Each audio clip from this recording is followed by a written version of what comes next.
এদেশে সরকার পতনের আন্দোলন হয়েছে, কিন্তু হতদরিদ্র একজন ব্যক্তি আমরা পেয়েছি, যিনি হলেন ডাকসুর সাবেক ভিপি নুরুল হক।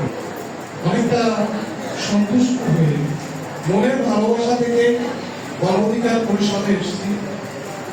থেকে যে সকল নেতা কর্মী ভাইরা এখানে এসেছেন, আপনাদের কাছে অনুরোধ জানাবো এবং বিভাগীয় পর্যায়ে থেকে যে সকল ভাইরা এসেছেন, একটা সুন্দর কমিটি তৈরি হয়, যে কমিটির মাধ্যমে আমরা উপজেলা এবং থানা পর্যায়ে এবং ইউনিয়ন পর্যায়ে সুন্দর কমিটিগুলোতে গণ অধিকার পরিষদে নড়াগাছি থানা কমিটি নিয়ে যাওয়ার পরে আমি সকলকে বিশেষভাবে অনুরোধ করছি আমার কথাগুলো শোনার জন্য প্লিজ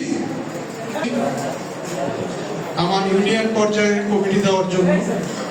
আমার ইউনিয়নে 5টা কমিটি আমি প্রদান করতে পেরেছি, আমার নড়াগাছি থানায় 6টাদেরকে বিশেষভাবে অনুরোধ জানাবো আমার যে সকল সহকর্মী নেতা ভাইয়েরা আছেন।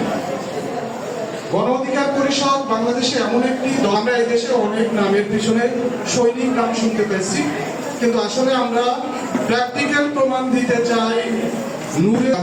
নড়াইল জেলা কমিটিকে বিশেষভাবে অনুরোধ করব, আমি যেরকম আমার নড়াগাছি থানা কমিটি 6টা হচ্ছি, আমি সকলের কাছে বিনীত অনুরোধ করব নড়াইল জেলায় জন্য খুব সুন্দর একটা কমিটি হয়, এটার জন্য আমি প্রথমে অনুরোধ করছি। ওনারা শুনেছেন, আশা করি আমার অনুরোধটা ওনারা রাখবেন। তো নড়াইল জেলার যে বিচ্ছিন্ন